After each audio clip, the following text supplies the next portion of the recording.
Muy buenos días. Un gusto poder volver a saludarles y particularmente saludar a quienes nos visitan el día de hoy. Que el Señor les bendiga, que tengan la oportunidad de poder conocer de nuestro Señor, de nuestro Salvador, de nuestro Dios, aquel Redentor que vino por cada uno de nosotros. Efectivamente, hoy día comenzamos una nueva serie de mensajes que está centrada en esta carta, esta primera carta, conocida como primera carta a los Corintios del apóstol Pablo, con la idea de confrontando a la iglesia a vivir de acuerdo al evangelio, confrontando a la iglesia para que viva de acuerdo al evangelio. Y a modo de introducción, la Iglesia de Cristo en todos los tiempos tiene la tendencia a desviarse de el camino del Evangelio. Todo esto producto tanto del pecado, todo esto producto tanto de la seducción de la cultura, de la sociedad, de la humanidad y también de nuestro enemigo, Satanás. Y lo único que ellos buscan, esta triada de maldad que busca, es que nos apartemos de la verdad, que nos apartemos de la santidad, que nos apartemos de la justicia. Eso fue lo que pasó con la iglesia de Corinto y eso es lo que la iglesia puede ocurrirle el día de hoy también. A la iglesia contemporánea también le puede ocurrir. Es por ello que es necesario que nosotros nos podamos introducir en la carta del apóstol Pablo para aprender de los errores, para aprender de los pecados de otros, para que así nosotros, si estamos en lo mismo, podamos corregirlo y si no estamos en lo mismo, no caigamos en la misma situación. Y esto particularmente tiene que ver con algo que nosotros tenemos que empezar a visualizar y a vislumbrar. Son los peligros del sincretismo, son los peligros que nos está trayendo el que la iglesia se haga parte en su intimidad, en su interno. La carta del apóstol Pablo son situaciones internas. Es como la ropa sucia se lava en casa, ¿no?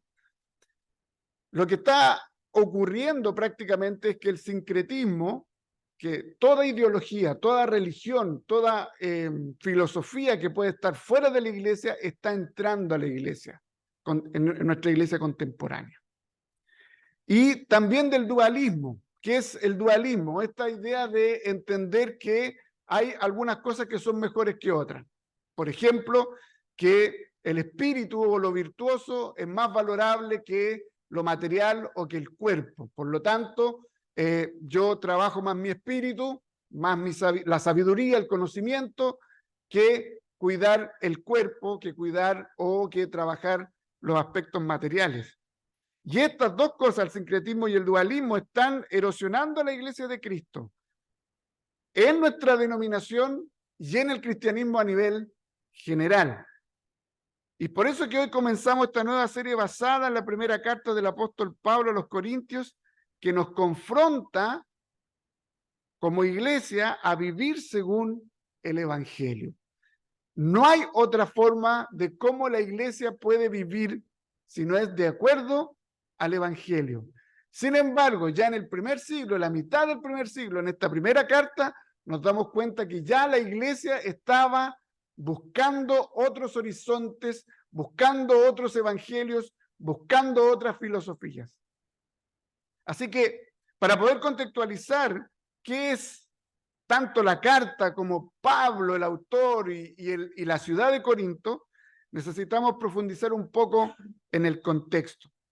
Y lo primero que debemos establecer es que el autor de la carta, tanto de la primera como de la segunda carta de Corintios, es el apóstol Pablo, y que la escribió en la ciudad de Éfeso cerca del año 55 después de Cristo, lo que se conoce también como en su tercer viaje misionero. Pablo después de conocer a Cristo, se transformó en un plantador de iglesias, se transformó en un misionero, iba a distintos lugares, tuvo 2 viajes anteriores y en el tercero es donde él escribe esta carta. Y la razón del por qué escribió esta carta es, por una parte, para confrontar, como decía, el sincretismo religioso que estaba ingresando a la iglesia, para confrontar las divisiones que esta teología o que esta creencia estaba generando internamente, y principalmente el que la iglesia toda está en contra de la autoridad de Pablo, por lo tanto, está en contra del evangelio. Esto es algo importante. El apóstol Pablo, quien fue que plantó la iglesia, hace como una especie de diagnóstico en relación a lo que vamos a ir viendo más adelante. Y él determina que hay que aplicar un tratamiento.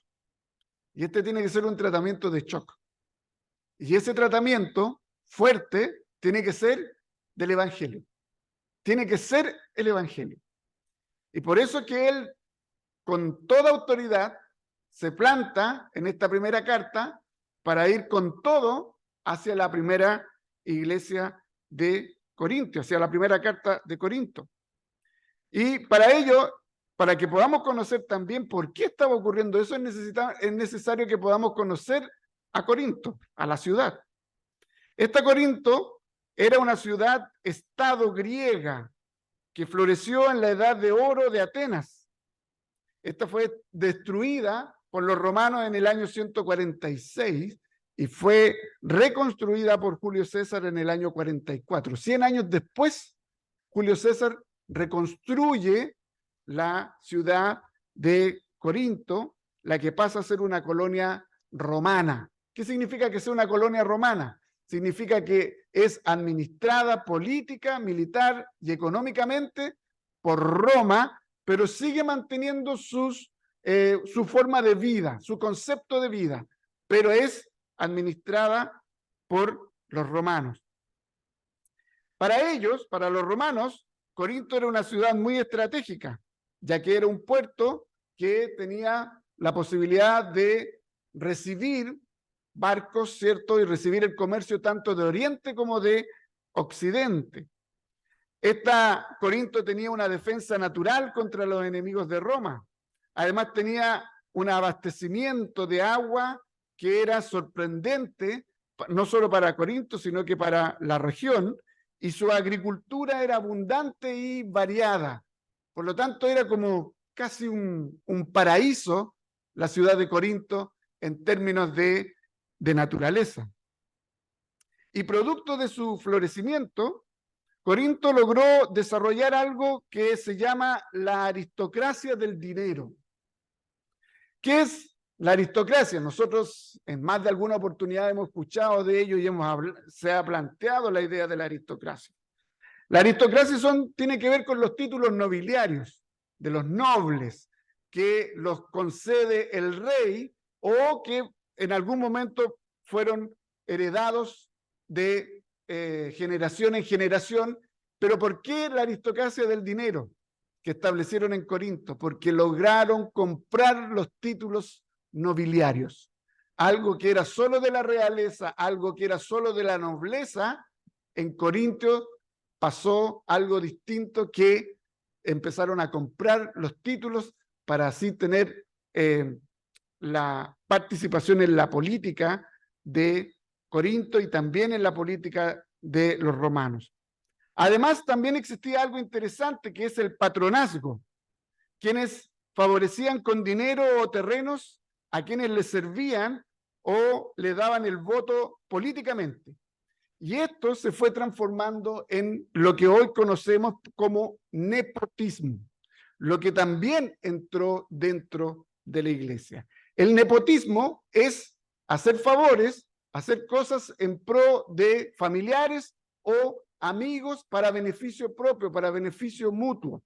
Entonces, el patronazgo llevó en alguna medida a el nepotismo para obtener el voto, los votos políticos en Corinto, y así poder seguir comprando los títulos nobiliarios y seguir gobernando y administrando la ciudad de Corinto.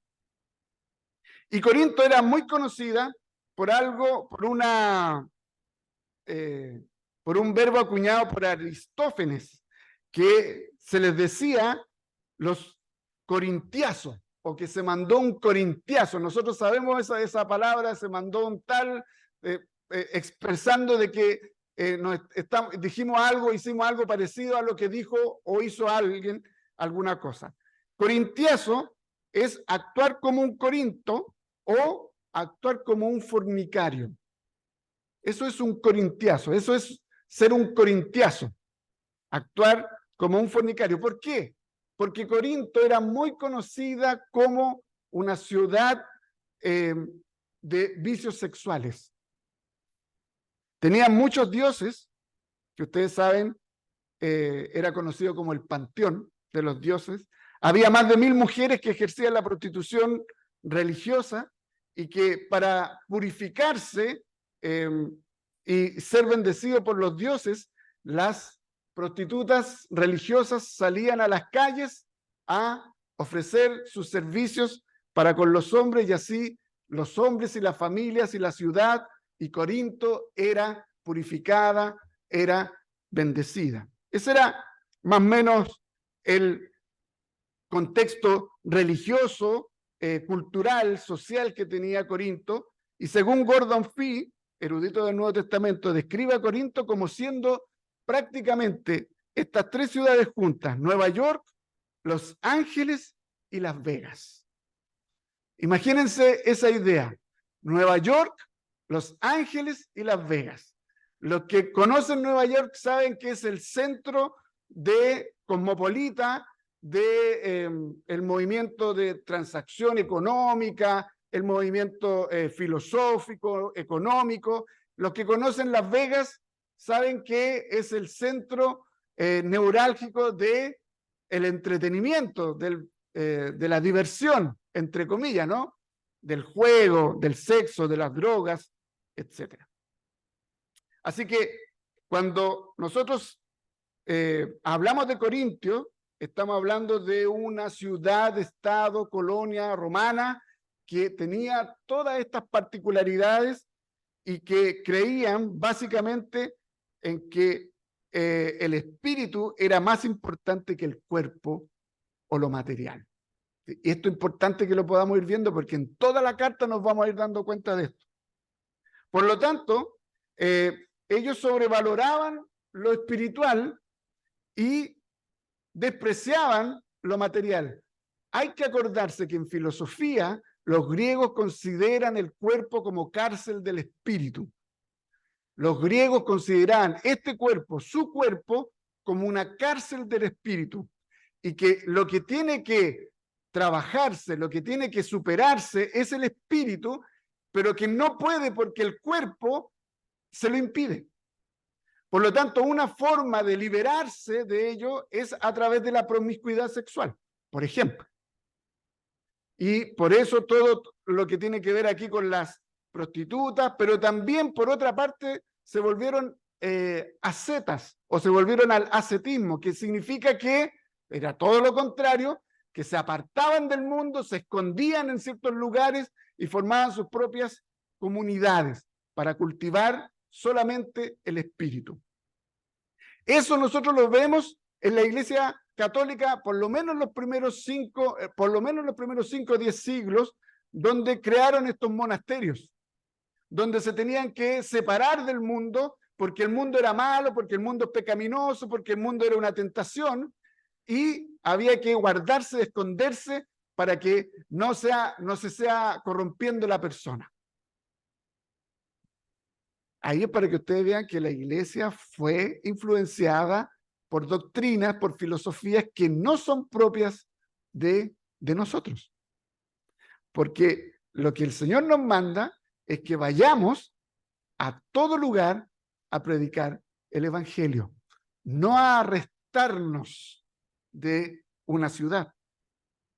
Así que, y por otra parte, alejarse del mundo para no contaminarse o prácticamente darse al libertinaje, a la promiscuidad sexual, a las glotonerías y a las borracheras.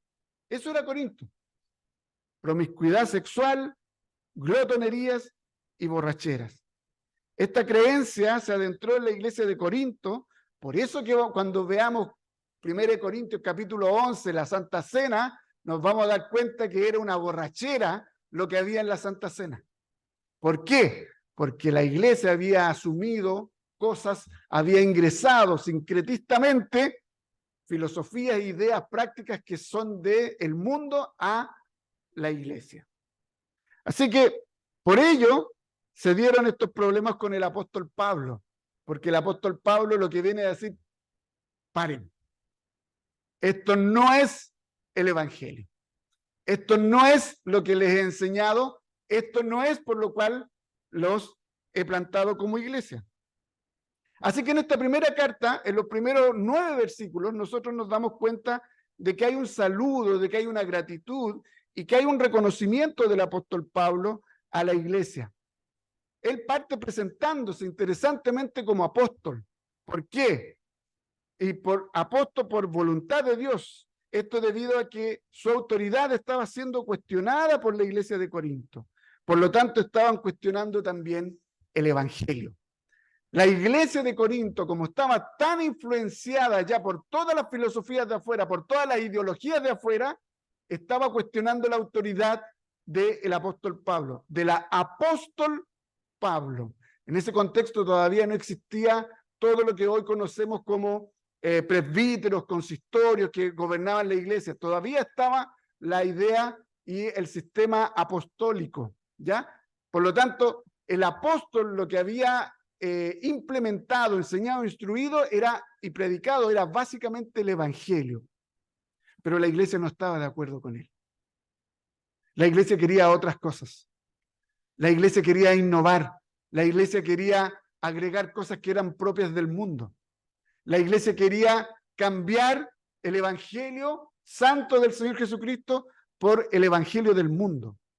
Y era algo que estábamos viendo ayer con los varones.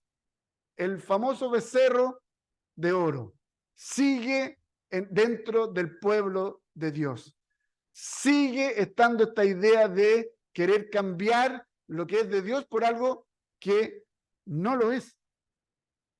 Y se dirige junto a su colaborador de misiones, Sóstenes, a la iglesia que está en Corinto, la que dicen algunos que eran varias congregaciones. Yo pensaba, puede ser como que se dirigieran a la primera de Chillán, pero en la primera de Chillán está la primera, San Carlos y La Fuente, pero es toda la primera. En la iglesia de Corinto eran varias congregaciones, pero la carta va a todas las congregaciones finalmente, porque todas las congregaciones estaban cometiendo el mismo error, estaban distorsionando el evangelio. Y en este saludo hace un énfasis en la santidad de la iglesia por la obra de Cristo. Interesante esto, la santidad de la iglesia por la obra de Cristo. También hace un énfasis a que son parte de la iglesia universal, porque ya la iglesia de Corinto se creía que eran los únicos, que eran los de verdad cristianos, que eran los verdaderamente espirituales y que no había en ninguna otra parte alguien como ellos. Y Pablo les dice que ellos pertenecen a la iglesia universal, donde Cristo es el que gobierna todas las iglesias. Pablo además reconoce que la iglesia que él plantó hace un tiempo atrás está en su corazón y que ora por ella y que da gracia por ella.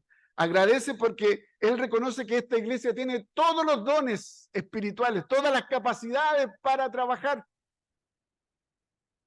Esto es algo importante.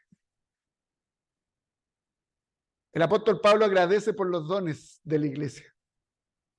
Pero el tener todos los dones en la iglesia no significa necesariamente de que se está trabajando por el evangelio de Cristo.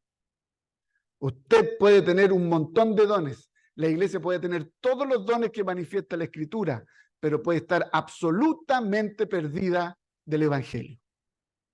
¿Qué es lo que pasa con la iglesia de Corinto?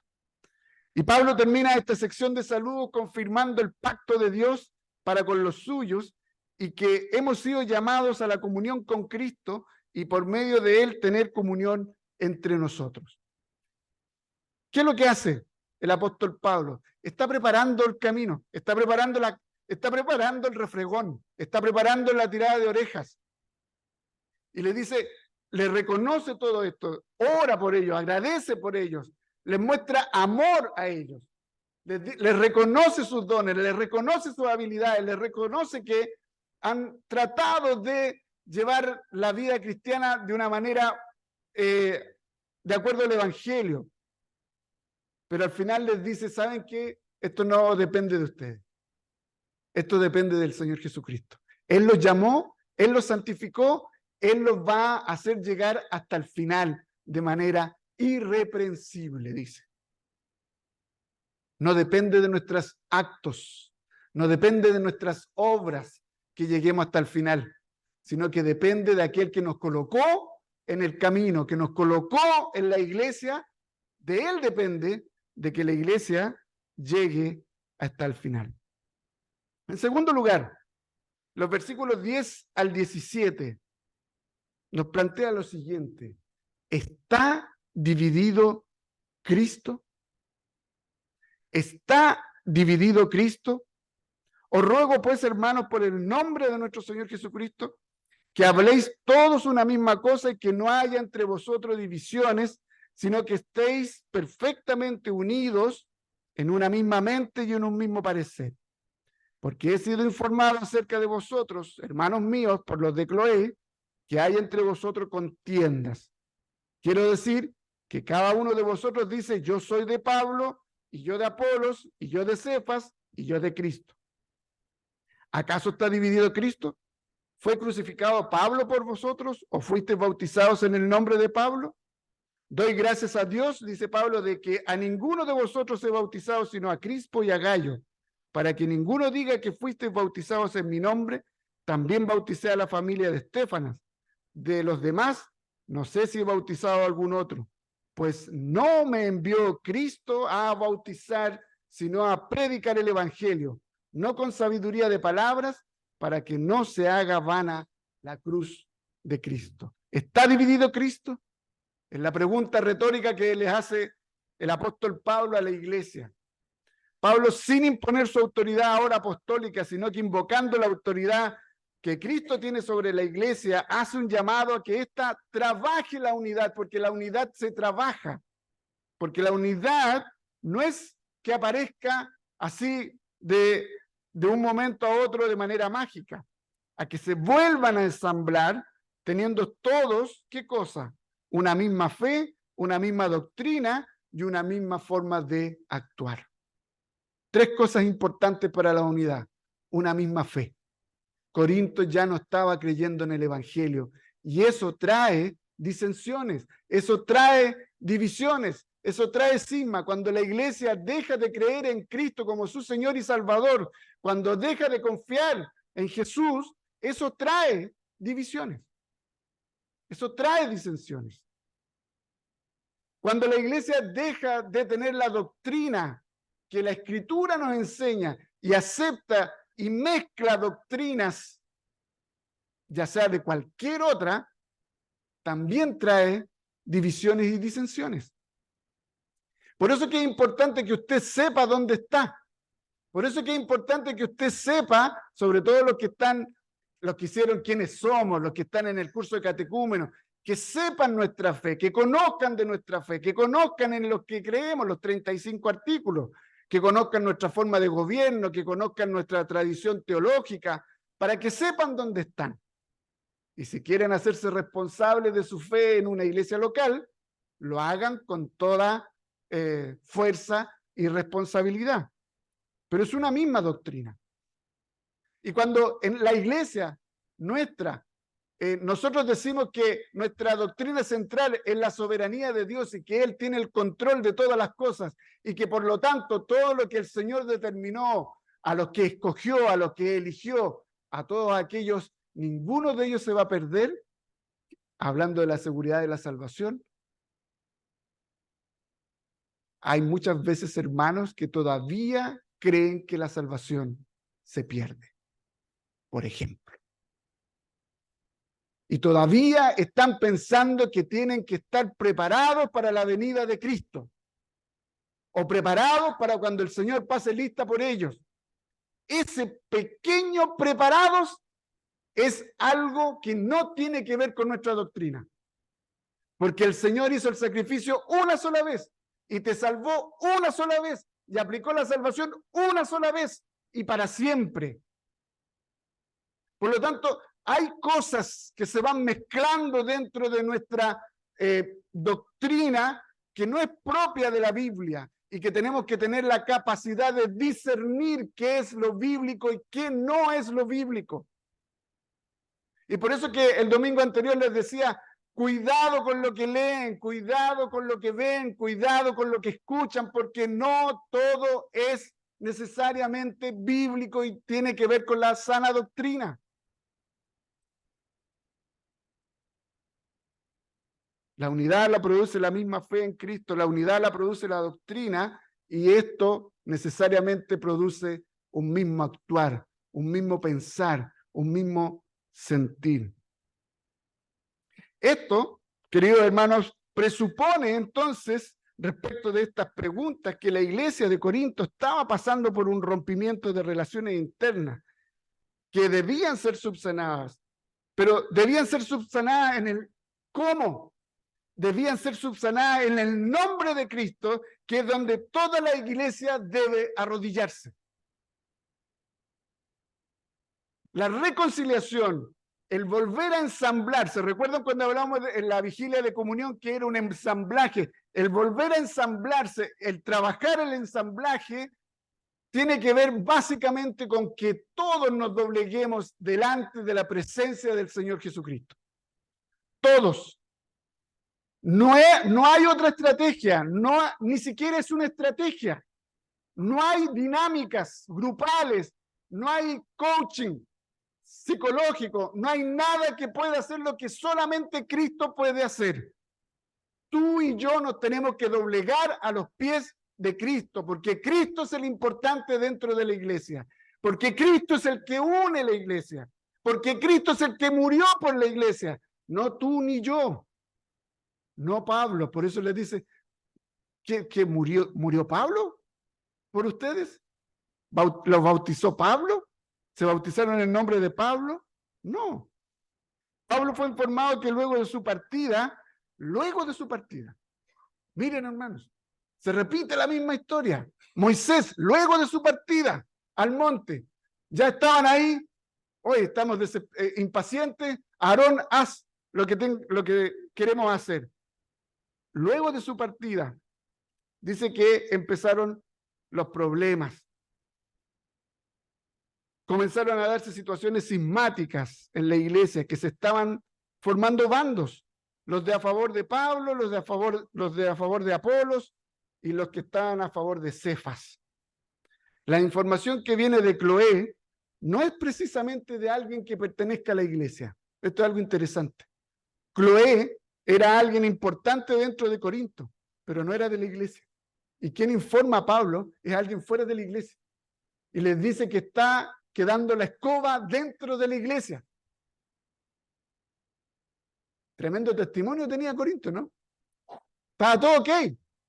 Por eso que esta es solo la introducción, hermanos, porque nos vamos a ir dando cuenta de todo lo que estaban haciendo. O sea, los que pudieron ver el video se van a dar cuenta de esta idea de la promiscuidad sexual, de que uno tenía como mujer a su madrastra. Eso en ninguna parte de la escritura del Evangelio está establecido. Y ellos no solamente lo tenían, no la escondían, sino que se jactaban de eso. Ese es el nivel de desenfoque, ese es el nivel de desvarío que tenía la iglesia de Corinto. ¿Y cómo sería la iglesia que el testimonio que daban era tremendamente negativo y que alguien fuera de la iglesia tuvo que llamar por teléfono o mandarle un mensaje de WhatsApp a Pablo y decirle, mira, ¿sabes qué? La iglesia que tú plantaste está la tremenda escoba. Increíble, ¿no? El testimonio que puede dar una iglesia, en vez de que Cloé se haya rendido a los pies de Cristo, lo que estaba haciendo es una acusación. El gloriarse, esto era algo importante de entender y que quería establecer el apóstol Pablo. Estos que eran Pablo, estos que eran de Apolos, estos que eran de Cefas y estos que eran de Cristo, no les importaba a los líderes. Esto es algo muy importante, hermano. No le importaba a Pablo, no le importaba a Apolos, no le importaba a Cefas. Lo que le importaba era que ellos tenían a alguien allá arriba. Es que ellos habían levantado a alguien allá arriba. Por lo tanto, lo que Pablo le está diciendo, ustedes lo que están haciendo es gloriándose de sí mismos. Y no están glorificando al Señor Jesucristo. El gloriarse los corintios acerca de sus líderes de grupo era gloriarse de sí mismo. No era tanto que ellos pensaran que Apolo, Cefa o Pablo eran grandes, sino que ellos en sí eran grandes por seguirlos. Pablo plantea 3 preguntas a los corintios para que vean lo absurdo de su actitud. ¿Está dividido Cristo? Lo primero que les dice. La cabeza de la iglesia, ¿está dividida? Es un absurdo, ¿no? Cristo no está dividido. Cristo no está dividido ni en partes ni en favoritismo. Él no le da el favoritismo a nadie, porque Él dio la vida por todos. No tiene favoritos dentro de la iglesia. Cristo no está dividido. Cristo lo que hizo es venir a formar un pueblo para sí. Por lo tanto, es un absurdo. Luego les dice, ¿fue Pablo crucificado por ustedes? ¿Fue Pablo crucificado por nosotros? No. Jesús fue quien murió por nosotros, hablando de la obra redentora del Señor Jesucristo. ¿Por qué le hace esa pregunta, hermano? Porque Corinto ya no estaba creyendo en la obra redentora del Señor Jesucristo. Precisamente por toda esta filosofía y por todas estas ideas que estaban abogando a nuestro alrededor. Dígame que eso no pasa al día de hoy.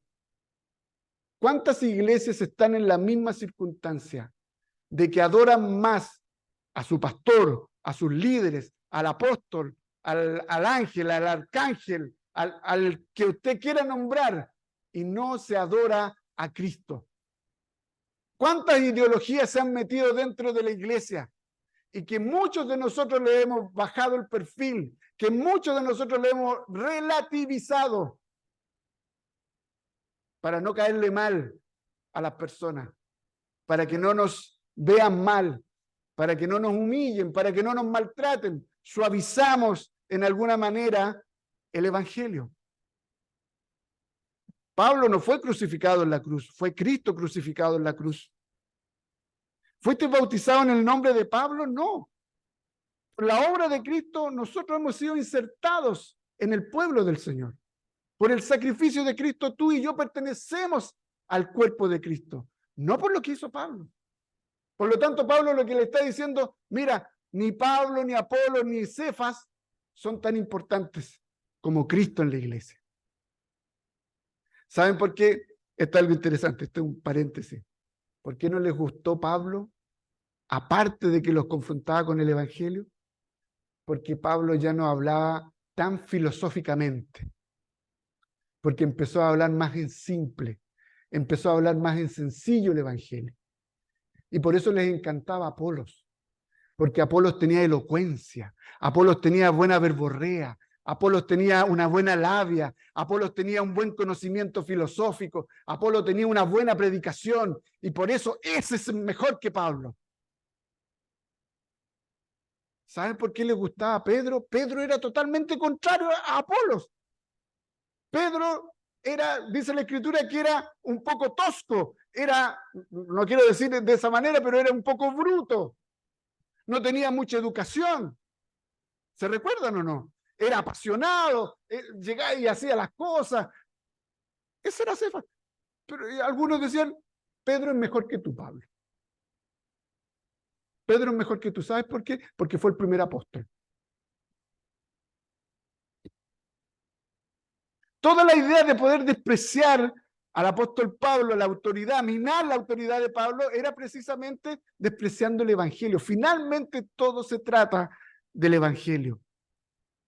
Por lo tanto, no pueden ni deben haber facciones, ni hacerse partidarios de hombres dentro de la iglesia. La Escritura dice, maldito el hombre que confía en el hombre. Eso es rebajar el nombre y la obra de Cristo dentro de la iglesia. Eso es despreciar la gracia, eso es despreciar el evangelio.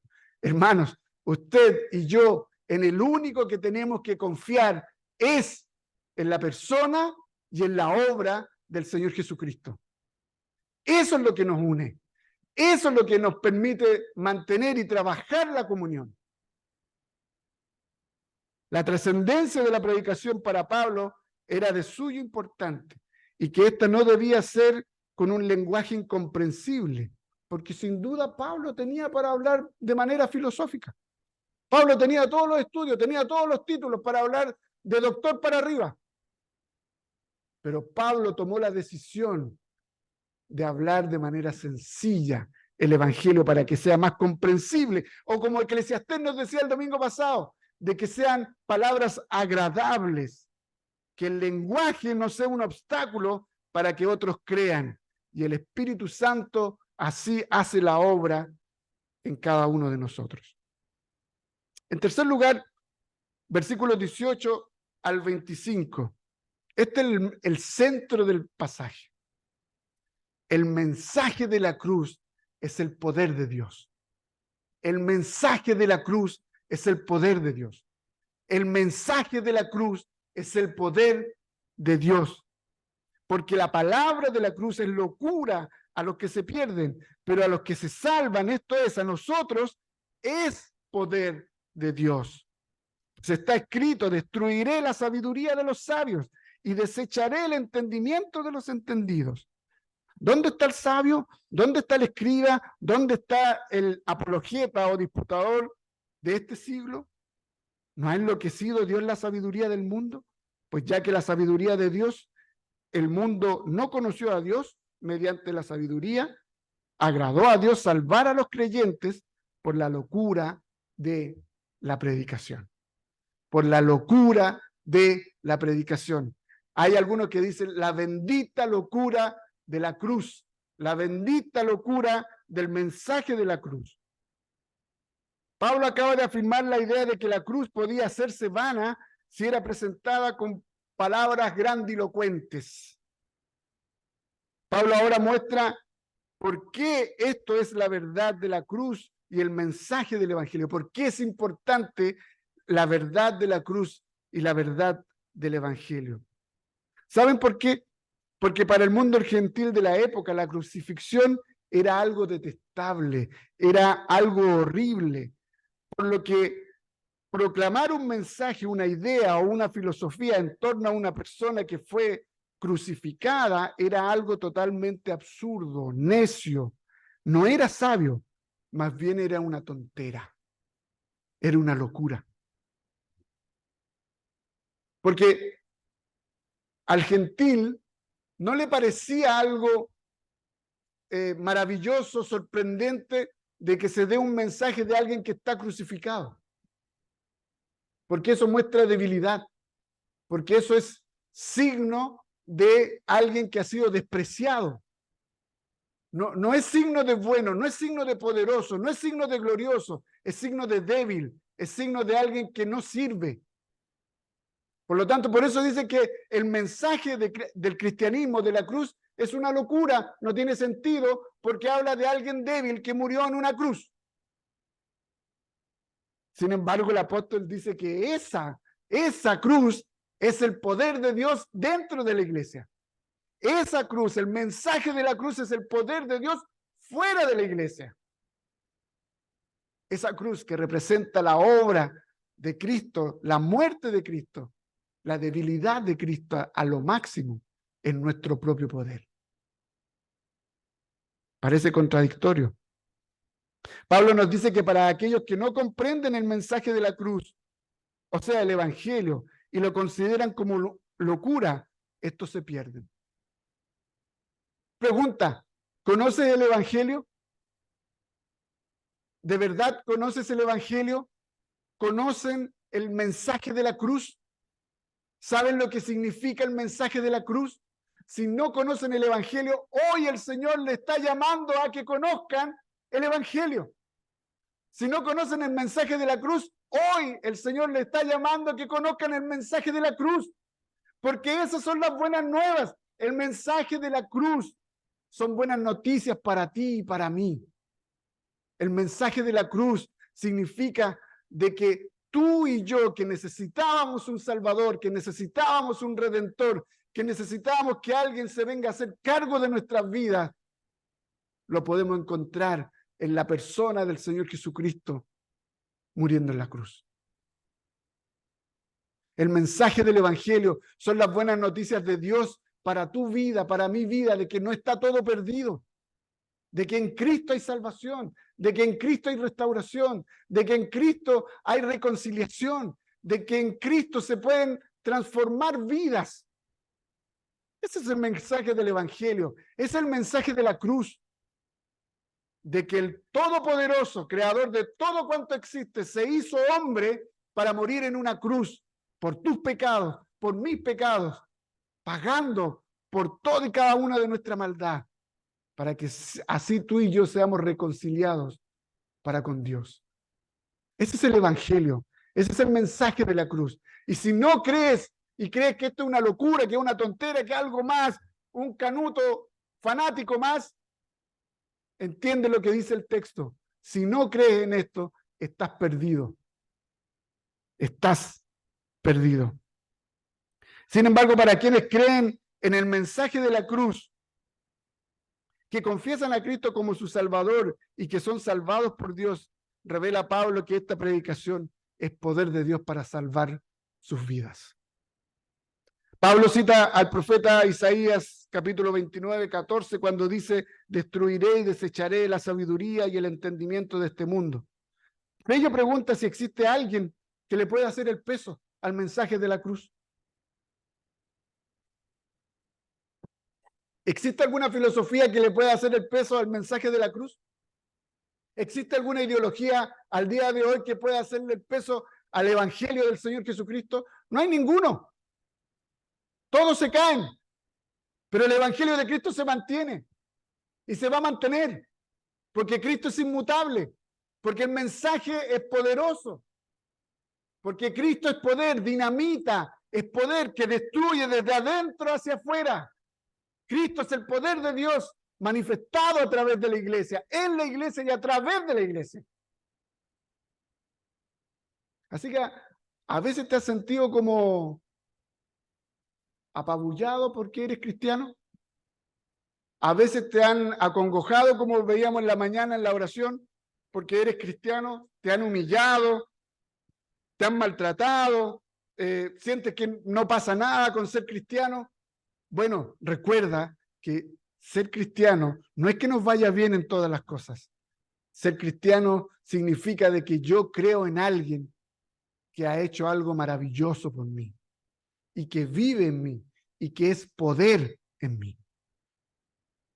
Un poder para vivir, un poder para ser restaurado, para sanar relaciones, etc. No hay contrincante al evangelio. Pablo explica que tanto judíos como gentiles consideraban el evangelio una necedad, porque los judíos esperaban señales milagrosas de liberación y los griegos esperaban el máximo del conocimiento. Pero nosotros, dice Pablo, predicamos a Cristo crucificado. A Cristo crucificado. La iglesia siempre tiene que predicar a Cristo crucificado, sea con este pastor, aprovechando la carta, sea con el pastor que venga. La iglesia tiene que predicar a Cristo crucificado, porque eso es el evangelio de Dios. Cualquier otra cosa es sincretismo, cualquier otra cosa no corresponde al evangelio. Tú y yo tenemos que predicar a Cristo crucificado. Cristo crucificado era el mayor contraste, porque Cristo significa esplendor, triunfo, poder, y crucificado significa debilidad, derrota y humillación. El poderoso se vino a humillar por ti. El creador de todo se vino a humillar por ti. Tomó forma de hombre por ti. Sufrió y murió en la cruz por ti, por mí, por la iglesia. Eso es Cristo.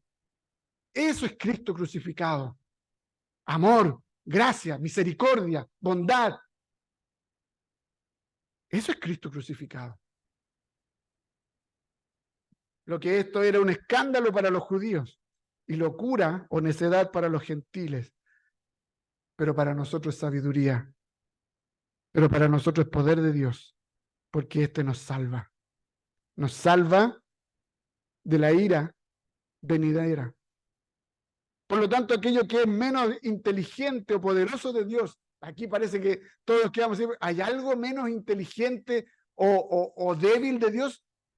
Frente a los ojos del ser humano, no de la perspectiva de Dios. Si hay algo que fuese débil o menos inteligente a tus ojos respecto de Dios, eso que tú consideras débil o poco inteligente de Dios es lo más poderoso que puede confrontar cualquier filosofía, cualquier ideología, cualquier circunstancia de este mundo, cualquier persona en este mundo, cualquier maldad en este mundo. Esto que tú pudieses considerar débil es mucho más fuerte que cualquier cosa en este mundo. Y por último, en los versículos 26 al 31, el apóstol Pablo nos llama a que nos gloriemos en el Señor. Pablo termina esta sección ironizando con la iglesia de los Corintios, como querían decir, mírense ustedes mismos, no son una gran oferta, no son una buena cosa. Por eso que el texto dice, lo vil de este mundo, lo menospreciado de este mundo escogió, eso eres tú, eso soy yo. No somos nada delante de Dios, somos escoria delante de Dios. No eres mejor, yo no soy mejor que tú no eres mejor que yo. Cristo vino a salvar lo inmundo. Eres un inmundo, eres una inmunda, eres un corrupto, una corrupta. Eso es lo que somos. Otro Dios no se hubiese fijado en nosotros, porque los otros dioses se hubiesen fijado en los poderosos, en los que no son débiles, en los que son buen mozo, el dios Apolo. Pero Cristo se fija en ti, Cristo se fija en mí, Cristo se fija en nosotros, Cristo se fija precisamente en lo vil de este mundo. Y tú y yo somos lo vil de este mundo. Y por eso que hay que darle gracias a Dios, porque si Él nos hubiese manifestado la misericordia, no hubiese puesto sus ojos en nosotros. Es el 3 veces santo. ¿Cómo se va a fijar en el pecador? ¿Cómo se va a fijar en alguien tan miserable como tú y como yo? Pero ahí está la gracia de Dios. Ahí está la bondad de Dios. Ahí está la misericordia de Dios. Por eso que no nos podemos creer que somos más, que la iglesia es más que la cabeza. La iglesia no puede creer que el cuerpo es más que la cabeza. La iglesia no puede tomar el lugar que le pertenece solamente a Cristo. Cristo es el importante dentro de la iglesia. Sin duda, muchos cristianos corintios estaban comenzando a pensar muy alto de sí mismos por la obra de Dios en ellos. Acuérdense que Pablo dice que tienen todos los dones. Ellos ya se creían la crème de la crème del cristianismo. Se creían súper espirituales. Ya estaban en el tercer cielo, dirían algunos. Y Pablo les dice, bájense, bájense, bájense, porque son viles, porque son inmundos, porque son corruptos. Bájense. No se coloquen en el lugar que solamente le corresponde al Señor Jesucristo. Dios no está diciendo que es mejor ser necio o no educado. En vez de eso, Él está diciendo que la sabiduría del mundo y la educación del mundo no nos trae salvación. Solo Cristo trae salvación, porque Cristo es el poder de Dios. En Él, los creyentes reciben la verdadera sabiduría, la sabiduría de la cruz y todos sus beneficios. Versículo 30, una correcta posición ante Dios, justificación, una purificación moral, santificación y rescate de la esclavitud del pecado, la redención. Por ello, el apóstol Pablo nos llama a que nos gloriemos en Cristo, en su hermosa obra de redención, citando Jeremías 9:24. Mas alábese en esto el que se hubiere de alabar, en entenderme y conocerme, que yo soy Jehová, que hago misericordia, juicio y justicia en la tierra, porque estas cosas quiero, dice Jehová. ¿A quién tenemos que gloriar? Glorificar a Cristo. ¿De quién tenemos que tener contentamiento? De Cristo. ¿A quién tenemos que seguir? A Cristo. ¿A quién tenemos que obedecer? A Cristo. ¿Cómo se mantiene y trabaja la iglesia, la unidad del cuerpo? En Cristo. Para terminar, hermanos, la iglesia de Cristo se mantiene unida espiritualmente por medio de la fe en Cristo, y gloria a Dios por ello. Sin embargo, en la iglesia militante visible se producen cismas, facciones, porque Cristo deja de ser el centro de la vida de la iglesia, de la predicación, de la adoración y del servicio. La iglesia busca agradarse a sí misma y se manifiesta como suficiente en sí misma y no necesita a Cristo. Es por este problema en Corinto que Pablo hoy nos exhorta a nosotros, como primera iglesia de Chillán, a poner los ojos en la cruz de Cristo, a seguir su palabra y procurar la unidad, el ensamblaje, trabajar la unidad de la iglesia, no a cualquier precio, sino en la verdad, en la santidad y en la justicia del Evangelio. A eso somos llamados. Que Cristo sea el centro de la iglesia. Les invito a ponerse en pie para orar al Señor.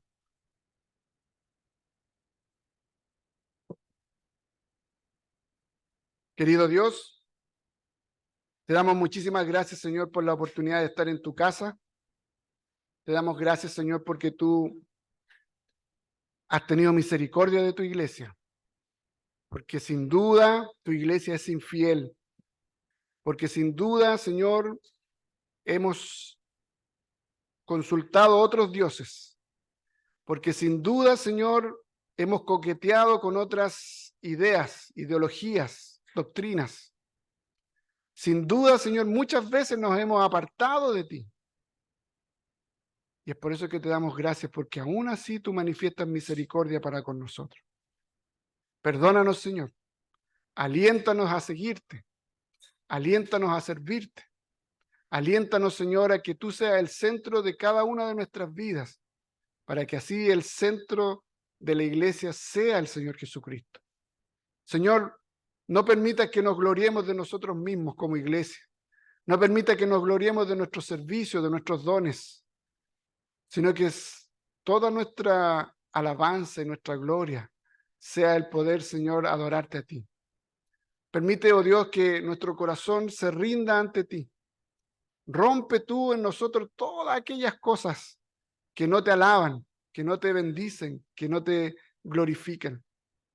Y Señor, si no hemos conocido el Evangelio poderoso de Cristo, yo te ruego en el nombre de Jesús que tu Espíritu Santo en esta hora sea revelándose en cada uno de los corazones que aún no te conocen, para que comprendan lo maravilloso del mensaje de la cruz, que para el mundo es locura, pero para nosotros es una maravilla, es una bendición, para nosotros es poder y sabiduría de Dios. Bendice a cada uno de mis hermanos, llévalos con tu bendición a sus hogares, prepáralos para una nueva semana y permite, Señor bendito, que tú seas en cada corazón profundizando este mensaje. En el nombre de Jesús. Que la gracia del Señor Jesucristo, el amor de nuestro buen Padre Celestial y la comunión de su Santo Espíritu sea con todo el pueblo de Dios, desde ahora y para siempre. Amén.